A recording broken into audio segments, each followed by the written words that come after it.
بسم اللہ الرحمن الرحیم۔ مسجد نبوی شریف میں جمعرات والے دن یہ افطاری کا خوبصورت جو ہے وہ اہتمام جو کیا جاتا ہے وہ میں آپ کو دکھاتا ہوں۔ روزہ اسلام کی ایک اہم عبادت ہے اور اس سے دنیا اور آخرت کی بے شمار جو برکتیں حاصل ہوتی ہیں۔ بظاہر یہ ایک مشقت والا عمل ہے، لیکن اس کا جو مقصد ہے وہ دنیا اور آخرت کی اللہ تعالیٰ کی بارگاہ سے رحمت اور برکتیں حاصل ہو جاتی ہیں۔ اگر آپ دیکھیں مسجد نبوی شریف کے اندر یہ خوبصورت ایک ماحول بنا ہوا ہے، سفرے لگے ہوئے ہیں،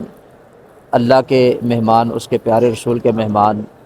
جو ہے وہ روزہ افطار کرنے کے لیے بیٹھے ہیں، اور خوش قسمت اور خوش نصیب وہ لوگ ہیں جو ان کے لیے ضیافت کا اہتمام کرتے ہیں۔ نبی پاک صلی اللہ علیہ وسلم کی حدیث پاک ہے کہ جو بندہ اللہ رب العزت کی رضا کے لیے اور تقوی حاصل کرنے کے لیے ایک نفلی روزہ رکھتا ہے تو اللہ تعالیٰ اس بندے کو 40 سال کی مسافت جہنم سے دور کر دیتا ہے۔ تو یہ خوش قسمت اور خوش نصیب لوگ ہیں جو مدینہ پاک کے اندر نبی پاک صلی اللہ علیہ وسلم کی بارگاہ میں حاضری کے لیے آئے ہیں،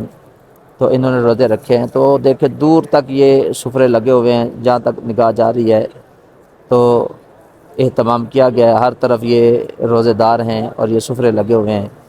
اور یہ انہوں نے جو روزے داروں کی ضیافت کے لیے اہتمام کیا ہے، مختلف سفروں کے اوپر مختلف طریقے سے جو چیزیں ہیں یہ دیکھیں، یہ کھجوریں ہیں، خوبصورت کھجوریں جو ہیں وہ دی ہیں، اس کے ساتھ یہ دہی ہے اور یہ بند ہے، اور یہ بھی افطاری کے لیے جو کچھ سامان ہے جو پیکٹوں کے اندر انہوں نے دیا ہوا ہے۔ تو یہ خوبصورت ایک منظر تھا، تو میں نے کہا یہ میں آپ تک بھی شیئر کرتا ہوں، آپ کو بھی دکھاتا ہوں۔ اللہ تعالیٰ سب کو مدینہ پاک میں آنے کی، نبی پاک صلی اللہ علیہ وسلم کی بارگاہ میں حاضری کی اللہ توفیق عطا فرمائے، اور جو آئے ہیں اللہ تعالیٰ ان کی حاضری کو اپنی پاک بارگاہ کے اندر قبول و منظور فرمائے۔